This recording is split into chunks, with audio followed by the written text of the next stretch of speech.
Class 12th chemistry में unit 7 P block के तत्व में आज का हमारा टॉपिक है नाइट्रोजन के यौगिक। नाइट्रोजन के यौगिक अर्थात अमोनिया के बारे में आज हम लोग चर्चा करेंगे। अमोनिया के बारे में आपने पढ़ा होगा नीचे कक्षाओं में, कक्षा 9वीं 10वीं में, तो आपको पता होना चाहिए कि अमोनिया क्या होता है और आज हम इसके बारे में डीपली जानकारी लेंगे। तो अमोनिया का निर्माण नाइट्रोजन और हाइड्रोजन से मिलकर किया जाता है, अर्थात नाइट्रोजन का एक महत्वपूर्ण यौगिक होता है अमोनिया, जिसमें एक आयतन नाइट्रोजन और 3 आयतन हाइड्रोजन संयोग करते हैं और अमोनिया का निर्माण करते हैं। तो इसमें मोस्ट इम्पॉर्टेंट है अमोनिया बनाने की हैबर विधि, जो कि आपके फाइनल बोर्ड एग्जाम में क्वेश्चन पूछे जाते हैं। ये एक बहुत ही इम्पॉर्टेंट टॉपिक है। तो आज हम लोग अमोनिया बनाने की प्रयोगशाला या औद्योगिक विधि के बारे में हम लोग आज पढ़ाई करेंगे और ये एक बहुत ही इम्पोर्टेंट टॉपिक है, क्वेश्चन इसमें से आते ही हैं। अमोनिया बनाने की हैबर विधि का निम्न बिंदुओं में वर्णन कीजिए। पहला पॉइंट दिया रहेगा नामांकित चित्र, दूसरा पॉइंट दिया रहेगा बनाने की विधियां और तीसरा पॉइंट दिया रहेगा रासायनिक सूत्र एवं उपयोग। तो आपको इसके बारे में पूरा डिटेल एग्जाम में देना है। ठीक है, तो चलिए अमोनिया बनाने की हैबर विधि या अमोनिया के निर्माण की जो औद्योगिक विधि है उसके बारे में पढ़ते हैं। आप लोग यहाँ पर देख रहे हैं बच्चों, डायग्राम क्लियर है? तो स्टार्ट करते हैं। अमोनिया बनाने की इस हैबर विधि में नाइट्रोजन और हाइड्रोजन सीधे संयोग करके अमोनिया का निर्माण करते हैं। यहाँ पर नाइट्रोजन और हाइड्रोजन का अनुपात कितना होगा? यहाँ पर लिखा है अनुपात 3:1, अर्थात जो शुद्ध नाइट्रोजन है और शुष्क हाइड्रोजन है तो हाइड्रोजन का अनुपात 3 रहेगा और नाइट्रोजन का अनुपात 1 रहेगा, अर्थात हाइड्रोजन और नाइट्रोजन 3:1 के अनुपात में क्या करते हैं? आपस में संयोग करके अमोनिया गैस का निर्माण करते हैं। ठीक है, इस विधि को मैं आप लोग को 2 बार 3 बार समझा दूंगी ताकि आप लोग को अच्छे से समझ में आ जाए। यहाँ पर आप पंप देख रहे हैं, ये एक संपीड़ित पंप है। ठीक है, क्या है वो? एक संपीड़ित पंप है। यहाँ पर उत्प्रेरक कक्ष है और यहाँ पर संधारित्र से एक कक्ष जुड़ा हुआ है। तो चलिए स्टार्ट करते हैं।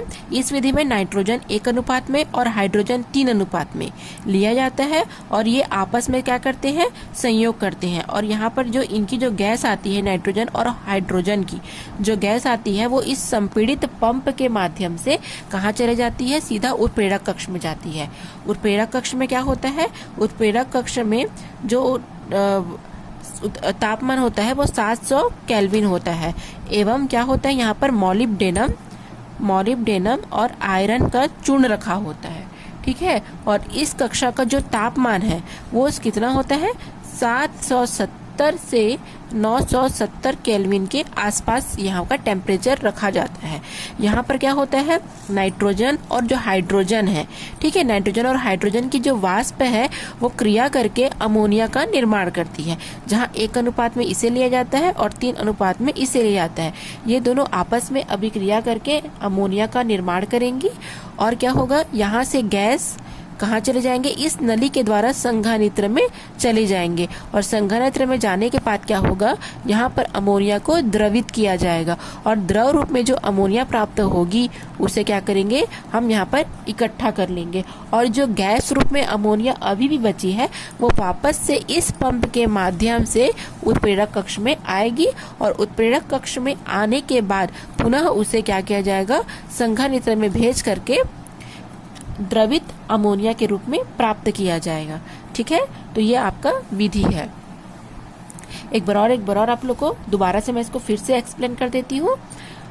सर्वप्रथम इस विधि में नाइट्रोजन और हाइड्रोजन का सीधे संयोग किया जाता है और अमोनिया गैस बनाई जाती है। ठीक है, तो वायुमंडल से प्राप्त जो नाइट्रोजन है, जो शुद्ध नाइट्रोजन है, और वाटर गैस से प्राप्त जो शुष्क हाइड्रोजन है, ठीक है, हाइड्रोजन 3 अनुपात में और नाइट्रोजन 1 अनुपात में लिया जाता है।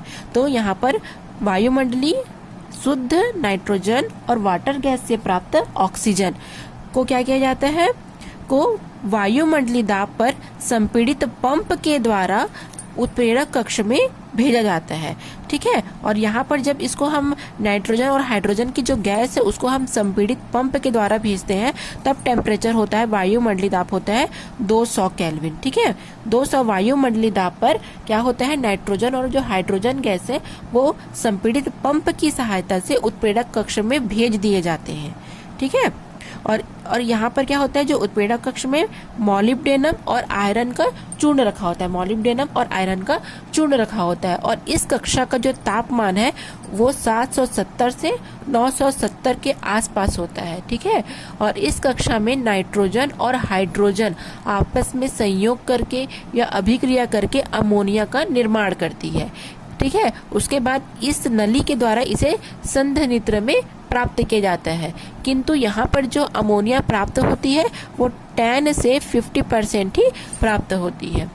तो उसे ठंडा करके द्रवित अमोनिया को इकट्ठा कर लिया जाता है, और जो शुष्क या गैस के रूप में जो बचे हैं अमोनिया उसको फिर से इस पंप के माध्यम से कहाँ, उत्प्रेरक कक्ष में वापस से भेज दिया जाता है, और यहाँ पर पुनः उत्प्रेरक कक्ष में अभिक्रिया होती है। यही प्रक्रिया, यही काम निरंतर बार बार चलते रहते हैं और हमको द्रव रूप में अमोनिया प्राप्त हो जाती है। तो इस प्रकार से ये अमोनिया निर्माण की हैबर विधि बहुत ही इम्पोर्टेंट है। आप लोग इसे डायग्राम समेत समझ सकते हैं और नोट्स बना सकते हैं। एक बार और लास्ट बार आप लोग को और समझाती हूँ। अमोनिया बनाने की औद्योगिक विधि क्या होगा कि इस विधि से नाइट्रोजन तथा हाइड्रोजन के सीधे संयोग के द्वारा अमोनिया गैस प्राप्त की जाती है। अभी मैंने आपको जैसा जैसा एक्सप्लेन किया है वैसा ही वैसा यहाँ पर लिखा गया है। ठीक है, इस विधि से नाइट्रोजन तथा हाइड्रोजन के सीधे संयोग के द्वारा अमोनिया गैस प्राप्त की जाती है। वायु से प्राप्त शुद्ध नाइट्रोजन तथा वाटर गैस से प्राप्त हाइड्रोजन की 1:3 में मिला देने से और 200 वायुमंडलीय दाब पर दबाने से क्या होता है, इनका जो मिक्सअप होता है, नाइट्रोजन और ऑक्सीजन नाइट्रोजन और हाइड्रोजन जो गैस का जो मिश्रण होता है वो एक कक्ष में अर्थात उत्प्रेरक कक्ष में भेजा जाता है, जिसमें मॉलिब्डेनम और आयरन का चूर्ण रखा होता है। ठीक है, तथा इस कक्षा का तापमान कितना होता है, इस कक्षा का तापमान 770 से 970 केल्विन बना रहता है। इस कक्ष में नाइट्रोजन और हाइड्रोजन संयोग करके अमोनिया का निर्माण करते हैं, जिसे संघनित्र में प्राप्त किया जाता है या गुजारा जाता है, और इसमें जो अमोनिया होती है वो 10% प्राप्त होती है, जिसे ठंडा करके अलग कर लिया जाता है, और शेष जो गैस होती है उसे फिर से उत्प्रेरक कक्ष में भेजते हैं, और यह काम, यह प्रक्रिया निरंतर चलते रहती है और हमको द्रव रूप में अमोनिया प्राप्त हो जाती है। ठीक है, तो अब अभिक्रिया का समीकरण क्या हो जाएगा, N2 अर्थात एक आयतन 3 आयतन H2, 200 वायुमंडलीय दाब और 770 से 970 ठीक है केल्विन क्या रहेगा, तापमान रहेगा। तो क्या होगा, अमोनिया बनेगी और ऊष्मा मुक्त होगी। ठीक है, ऊष्मा भी यहाँ पर बनेगी, क्योंकि ये दोनों जब अभिक्रिया करेंगे तो ऑटोमेटिक क्या होगा, अभिक्रिया होने पर जो उत्पाद बनेंगे उसकी ऊष्मा ऑटोमेटिक क्या हो जाएगी, बढ़ जा रहेगी। तो ये आपका रासायनिक समीकरण है। अब हम लोग अमोनिया के गुण पढ़ेंगे। सॉरी, गलत हो गया है, अमोनिया के गुण। ठीक है, अमोनिया के कौन कौन से गुण होते हैं, तो अमोनिया एक रंगहीन तीखी गंध वाली गैस होती है तथा इसकी वाष्प से आंखों में आंसू भी आने लग जाते हैं। ठीक है, तो अमोनिया आपने देखा होगा लैब में, नहीं देखा होगा तो आप जाकर देख सकते हैं कि अमोनिया एक रंगहीन और तीखी गंध वाली गैस होती है और इसकी वाष्प से आंसू आ जाते हैं। ठीक है, क्योंकि तीखा गंध है और रंगहीन है तो जलन होगा आंख में, जिससे आंसू आ जाएंगे। जल में अत्यधिक विलेय है, इनका जलीय विलयन क्षारीय होता है और उसे हम अमोनियम हाइड्रोक्साइड कहते हैं।